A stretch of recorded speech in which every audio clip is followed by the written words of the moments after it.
La politique dite d'équilibre régional a fait son temps.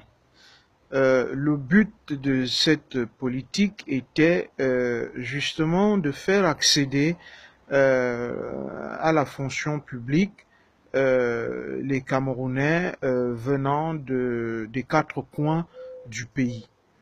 Mais aujourd'hui, cette politique il faut le reconnaître, à un moment donné de notre histoire, a été très utile.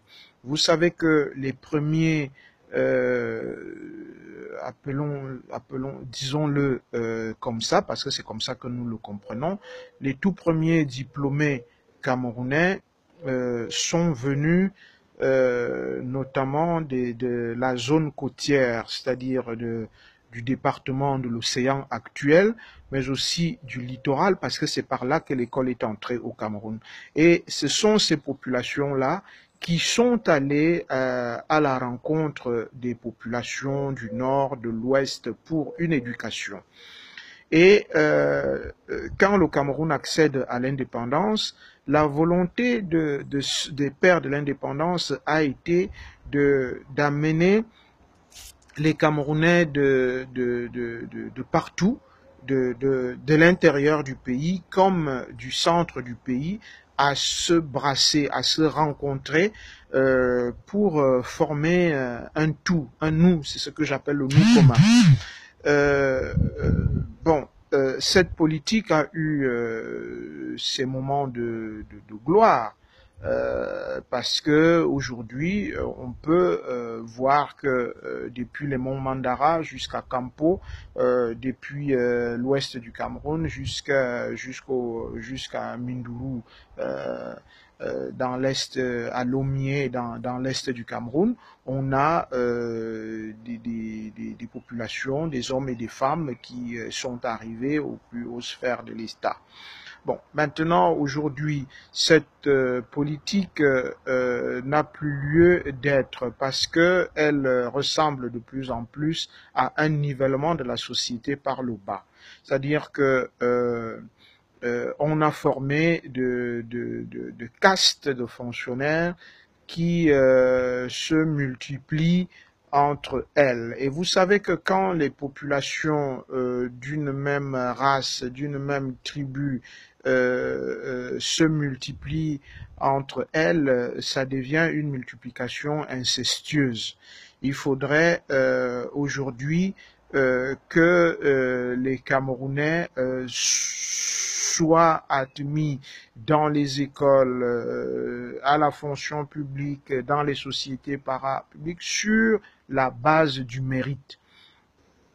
C'est cette base du mérite-là qui va redonner toutes ces lettres de noblesse aux différentes écoles donc qui ont été semées dans l'ensemble du pays. Ce n'est pas véritablement le cas aujourd'hui. Et pour y parvenir, la toute première des choses à faire serait de scinder les écoles.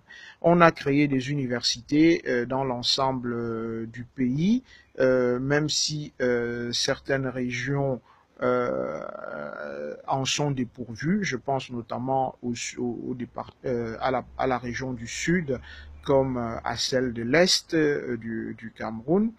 Vous trouverez certainement aussi d'autres régions, mais je pense que ce sont les deux régions qui manquent aujourd'hui d'université.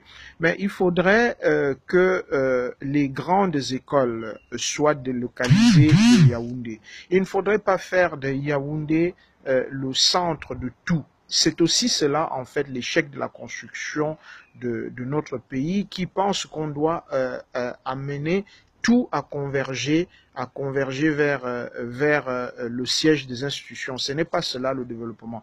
Donc, pour revenir à votre question, la première des choses serait de casser le monopole des grandes écoles détenues par le siège des institutions qu'est la région du centre, notamment en délocalisant les NAM et en faisant éclater les NAM en 4 ou 5 écoles. Donc on pourrait créer une école des impôts hors du Cameroun, une école du Trésor je vais dire, hors de Yaoundé, une école du trésor hors de Yaoundé, une école des douanes, une école de la magistrature, une école de formation des administrateurs.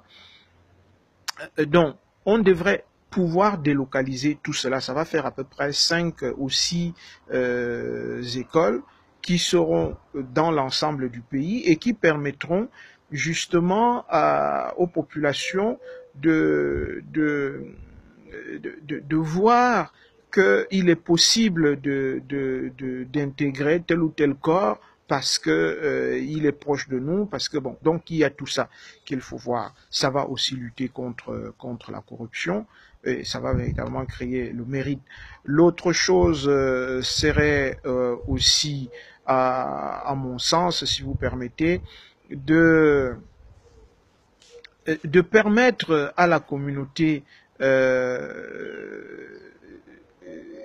d'amener l'État à aller véritablement à la rencontre des populations. Vous savez, on a longtemps dit que l'on amenait l'État à la rencontre des populations, mais ça n'a véritablement jamais été fait. Donc, ce qu'il faudrait faire aujourd'hui, si vous permettez, et je vais achever par là, votre temps étant précieux, le mien aussi, mais ce serait que le développement soit le fait que l'État amène aux populations, là où elles sont, ce dont elles ont besoin pour vivre.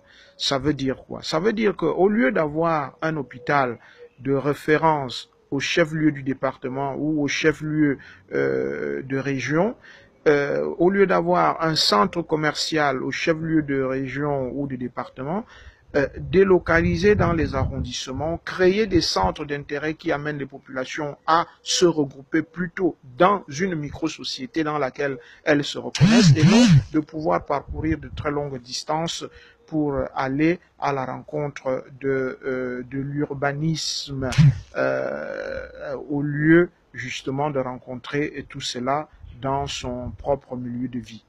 Je vous remercie pour cette visite et je souhaite une belle vie à votre émission. Merci.